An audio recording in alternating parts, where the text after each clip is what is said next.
We're pleased to have Rick Darrow, the CEO of Liberty Bankshares of the Northwest, join us this afternoon.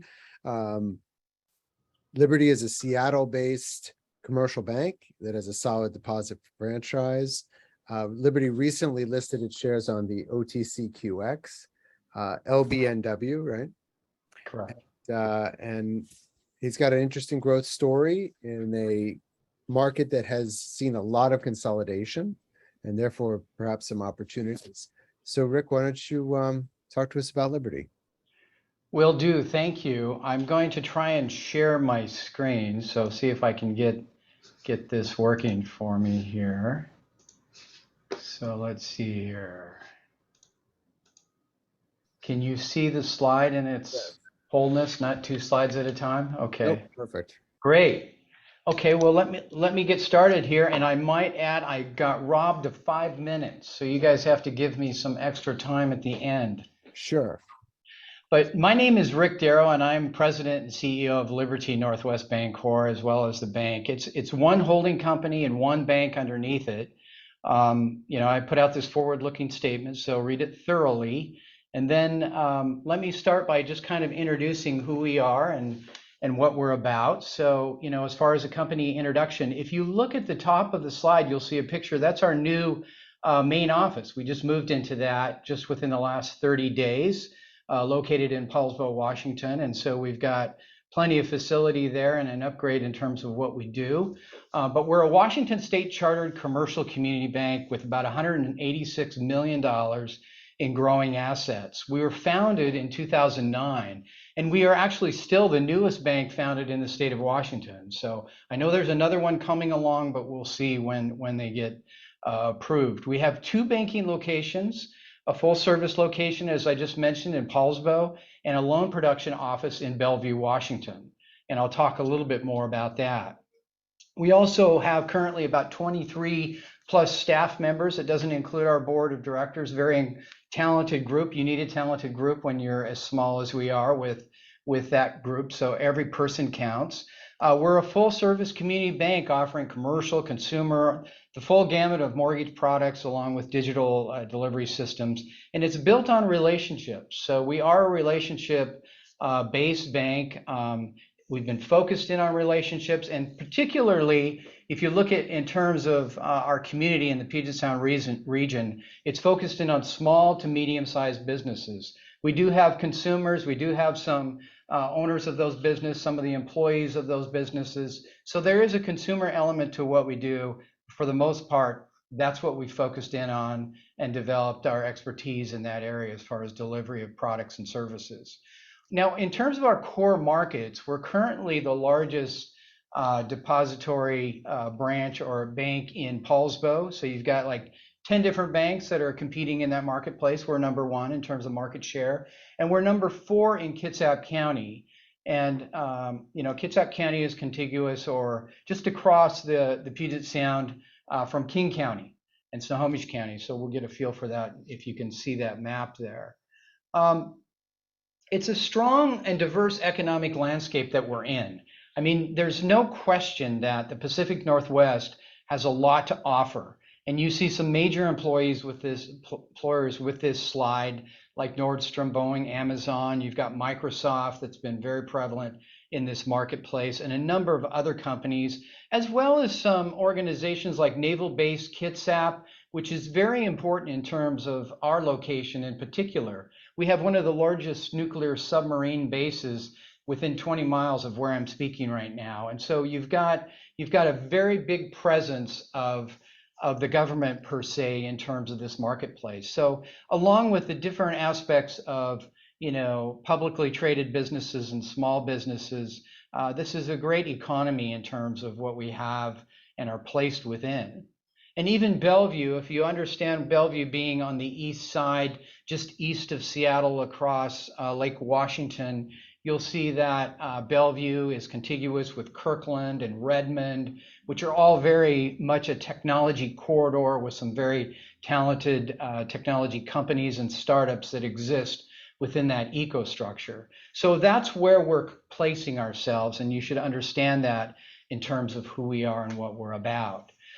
So in terms of every company, and I know others have talked about this, is it starts with talented people, and we have a very good talented board of directors. We have 6 actually outside board of directors, and 3 of them are essentially legacy from the very beginning of when we started the bank, folks that have been embedded and embrace the local community, active in the local community. Joseph Mickelson is very much involved in commercial real estate. Eric Anderson is an engineer from the Naval Academy, for instance, has run his own engineering business for many years within this community. You've got new additions like Susan Preston and Michelle Connor, which come more from the King County market. Susan is an attorney, but actually leads the Sea Change Fund, which is a fund that's active in angel and early stage investing in biotech companies in particular. I'll mention her one more time as we go through these slides. And then we've got a talented management team with breadth of experience, which is really important as we move forward with what we're attempting to do with this bank. Now, one of the things that changed things a lot for us, and has changed it probably for just about everybody that I know of that's a banker or even not a banker, is the pandemic. The pandemic hit this country and the world extremely hard. We saw what it did in terms of the marketplace. We had just opened, for instance, our Bellevue office in February of 2020, and then we had to essentially close it down or shut it down for a period of time just because of COVID. But it caused everybody to rethink what they do. And for us, it became an opportunity to kind of step up and do something somewhat different with the bank that we hadn't done, and that was participate in the PPP program. And I know a lot of banks have talked about their participation in that, but we really stepped into this. We were in the top 2% of banks in the country, and it's measured as a percentage of our size. So if you look at the size of our bank, we were #1 in the state of Washington. We did very well nationally. And so the reason that I mention this in particular is that it really set a tone for us to say, okay, we are a bank, a small bank, but we're flexible, we're nimble, we're able to really accomplish things through the use of our own, being accessed and plugged into the community, as well as embracing new technology to create success there. So we knew in terms of the pandemic, it caused us to rethink, what are we doing? How are we doing it? What's happening in terms of access to banking services? What's happening in terms of the staffing impacts of the pandemic and the need for people to be at home and work remotely? The cultural impact. Some of it's been really good, some of it has not, in terms of how we operate and what we do. And so it caused us to look at it and say, there's a real paradigm shift for us, and for the industry, for instance. But for us in particular, we said, okay, we know that there's been an adoption of fintech in a huge way. I mean, with the pandemic, you had just extreme adoption of digital banking. People had changed the way they operate. And again, I know this is being stated throughout the industry, so I'm not telling you anything that you haven't really heard before.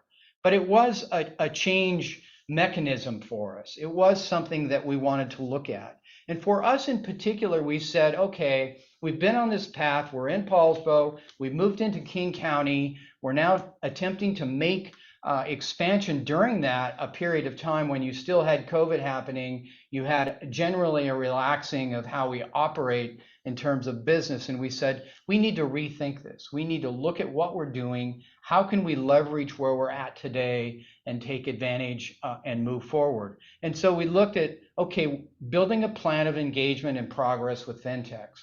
What does that look like? In particular for us, it looked like a great source of non-interest fee income, which is something I'll talk about later that we need. And it also was a way of us stepping further into enhanced technology and advanced technology that we were seeing being deployed.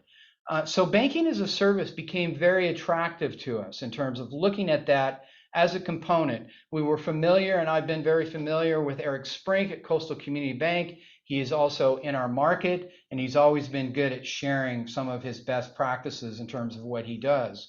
And so banking as a service is on is something that we're looking at strategically and embracing. So we're going to build around, a strategy around some of these things with achievable earnings targets, because we're not going to continue to invest our operating earnings in this without directing and funding it through a revenue stream or other capital sources. So we did set up a separate committee under our board. The first step was, okay, let's make a governance move.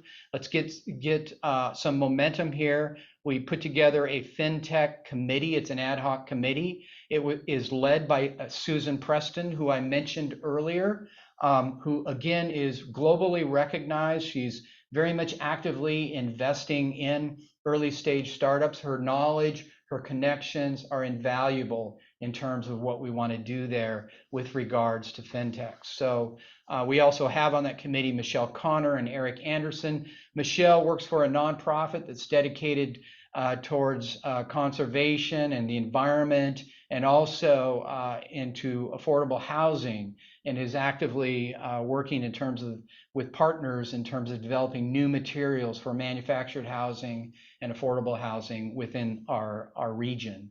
A very valued thought leader, I might add, and is often quoted in the local Puget Sound Business Journal. So we've got a good group working on this. We've got at the governance level. And so what we've been doing is looking at how do we look at this? How do we move forward in terms of banking as a service and the steps that we want to take? These are just some points that we've identified that are very much in line with what Coastal has been doing, but I want to focus your attention first on the fact that we label enablers and connectors. For us, getting a relationship with a connector is very important. And what I mean by that is you may be familiar with firms like Solid, like Treasury Prime, like Synctera, others that provide and are essentially the middleware between the bank and the fintech, and help guide the risk management and the risk process as we go forward. So that's been really important to us,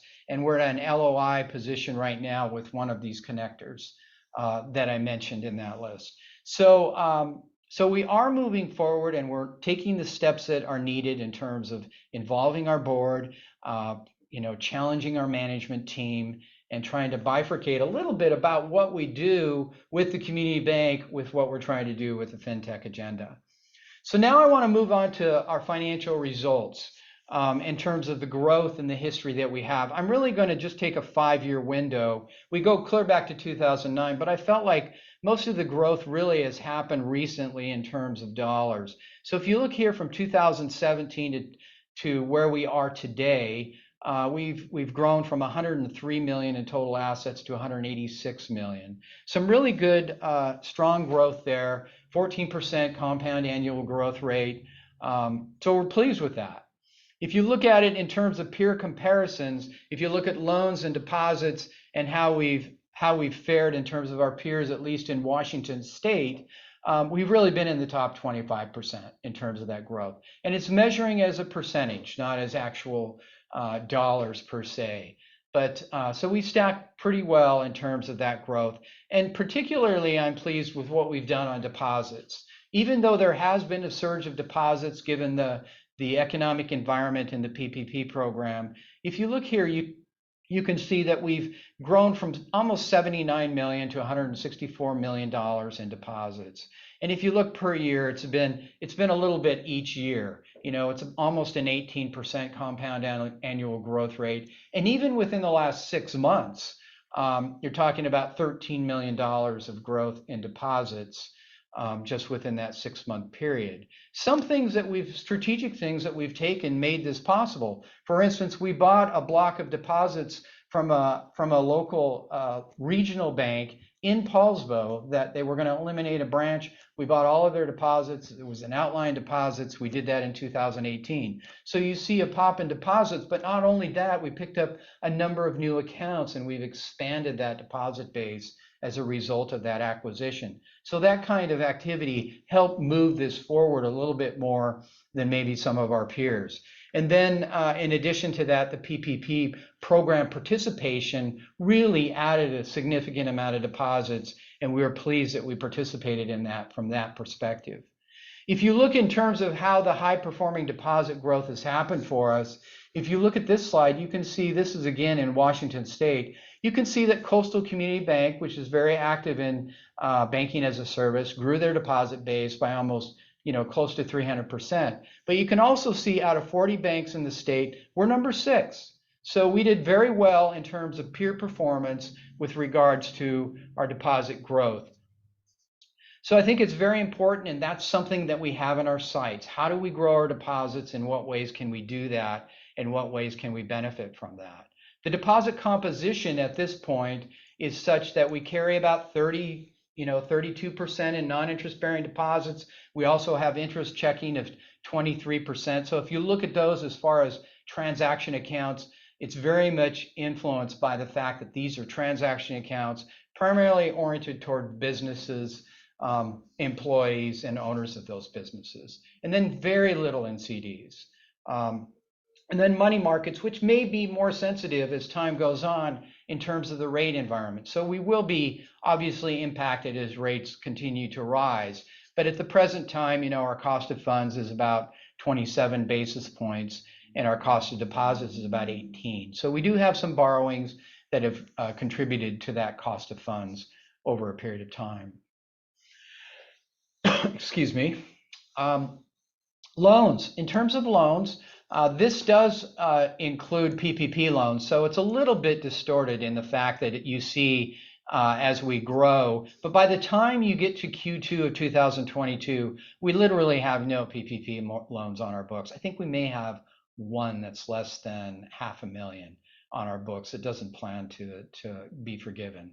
And so, we pretty much worked through that whole process with all of our clients. So if you look at 2017, we had $72 million in loans. We ended Q2 with $146 million. This is a little bit different in terms of its structure in that part of this portfolio is participation, some of it's purchased loans, strategically purchased loans in combination with our organic growth.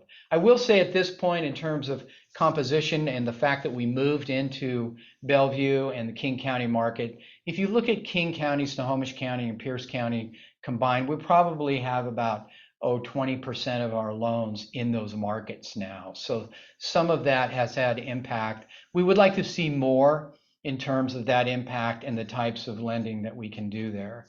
But you can see some good growth here.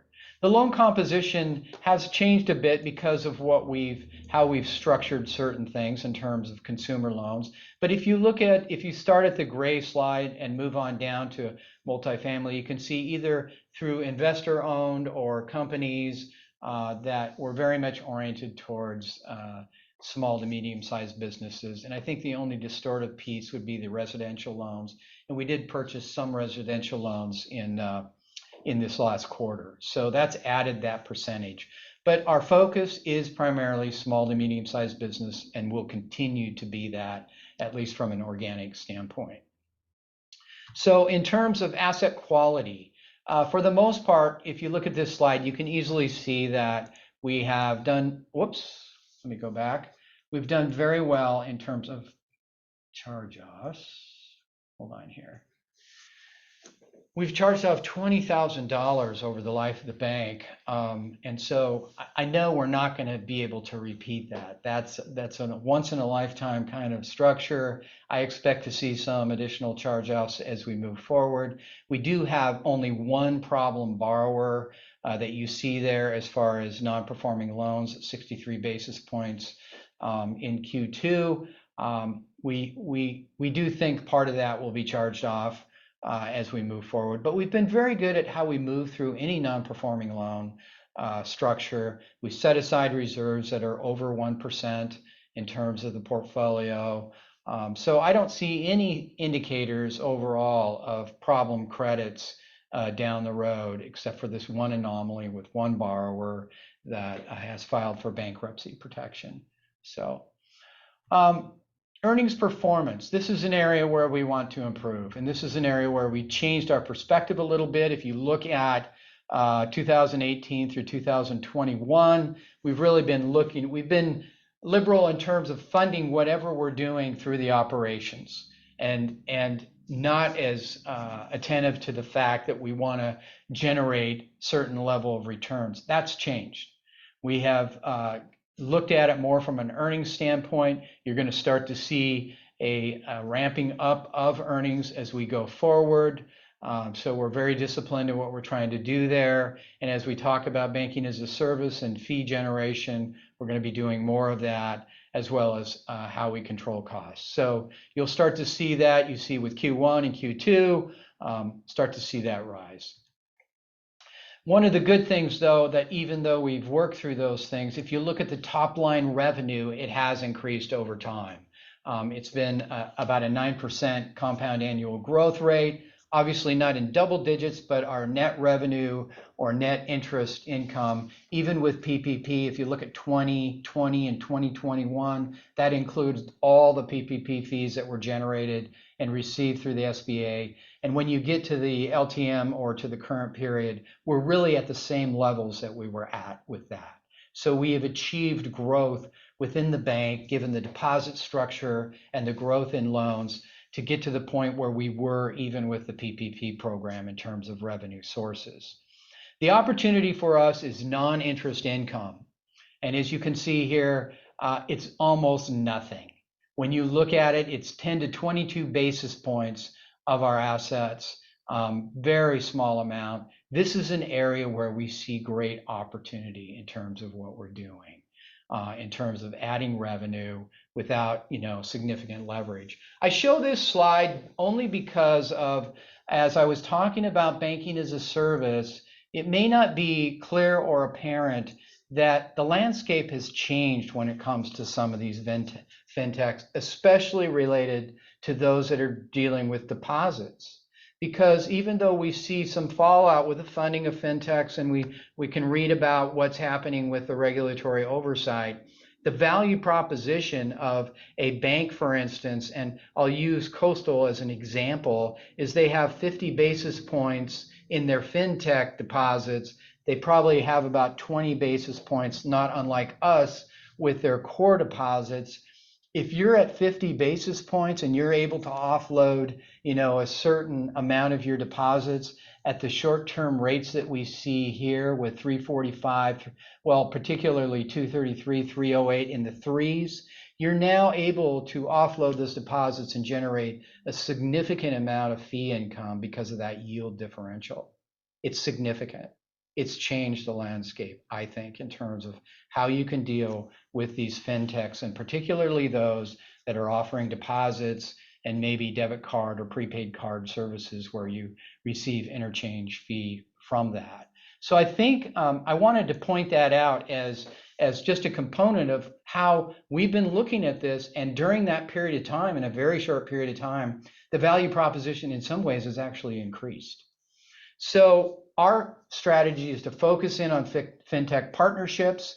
It's to look at how we can generate additional balance sheet growth through those partnerships, as well as our own growth, to expand fee income. I've talked about the banking as a service model and expansion of our digital banking services. We've been working on that for a while, but we expect to continue, and we expect to start charging and generating some fee income off of those items. I know we have expansion of mortgage services. We literally do almost nothing in mortgages. We serve our existing clients. Even though you see a contraction in that marketplace, we see it as kind of an opportunity to grow for us as a small little bank, just to expand, take advantage of the disruption that's happening there. So, and bottom line, to have a modified strategy of how we allocate our staffing resources. So let's see, capital is extremely important to us. The formation of our holding company was really good for us. We went out and issued $5 million of subordinated debt in the first quarter of 2021. We will continue to look at how we can expand capital, possibly with common equity, but continue to expand our capital through earnings also. And we know that it's a regulatory expectation to have certain levels of capital related to the risk profile that we have. So important to us. So capital has grown over this period of time. You can see that.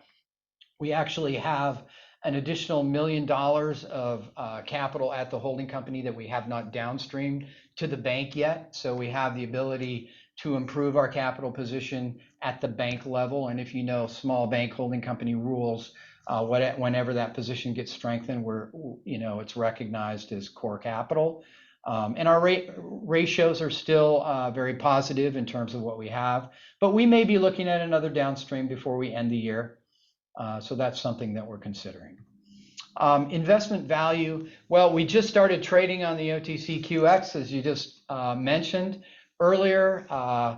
I don't care much for the multiple, but if you're an investor, I imagine that multiple can look attractive given where we are in the cycle, and we've just started trading. It's important to communicate, our value going forward. Part of that will be through earnings, but you can see that we're trading at 92 cents on the dollar. I'd like to see that a little bit higher as we move forward, and I expect to see improvement there. We do have, there is net interest margin compression and issues dealing with that, but I think we have opportunities if we continue our growth, if we continue the strategies that I've explained in terms of that margin. We still are an asset-sensitive bank, so even with the loan investments that we've made, we maintain an asset-sensitive position, and we've got some good loan loss reserves. So with that, I'm finished, except for any Q&A that you may have.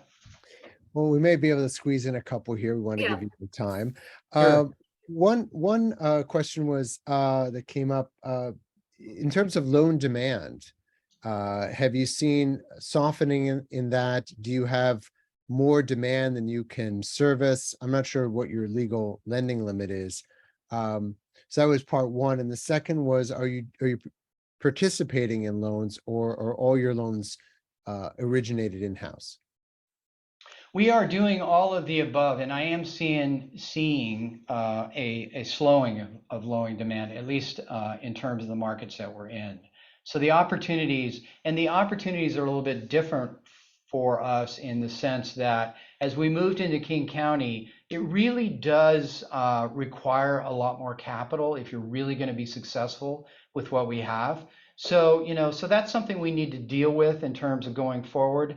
We have relationships with other banks and participations that we can do, but, our legal lending limit is about, $3.5 million roughly. And so in order for us to really serve, for instance, the King County market, we need participants, or we may need more capital. But there are plenty of participants that are willing to work with us. There has been, like I say, a little bit of not quite the kind of loan demand that we would hope to see in those markets. And it could be that people are sitting on liquidity, and, with the economy and some of these things, they may be in a holding pattern to a certain degree. So that's what I'm seeing. Anonymous question here. What is the loan to value on the one credit that is kind of a troubled credit for you? We have one borrower that so it's one borrower, and we have essentially 3 loans out to the borrower. We have a home loan, we have a home equity loan, and then they have a business loan. And the business loan is the one that is really being threatened with the bankruptcy protection. And so the home loan will stay, so there will be no loss. So in terms of loan to value, the commercial credit is really, I think we're going to have a sizable write-off on that. That's about I think it may be a $300,000 amount. The rest of the credit is fine. They're performing. I don't see any issues with the home and with the home equity loan. Julianne, did you have any questions for Rick before we? Oh, well, again, Rick, you have one of the strongest deposit franchises and one of the strongest footprints, and now you're listed on the exchange. I guess I'm just curious what your thoughts are on raising more capital now that you have, you have a public shares listed. Well, I do have an avocation towards raising some additional capital for some of the growth strategies that we've been talking about. Although I will say that it's important that we demonstrate our ability to generate some good earnings. And so I've taken a perspective that says, okay, let's show the market that we can generate a good return, and then continue the process. And it doesn't mean that we're stopping the activities that we're in. It just means that we're not going to jump into raising a lot of capital before we start to demonstrate our prowess in terms of these areas. Okay, well, we'll look forward to that time. Thank you very much, Rick.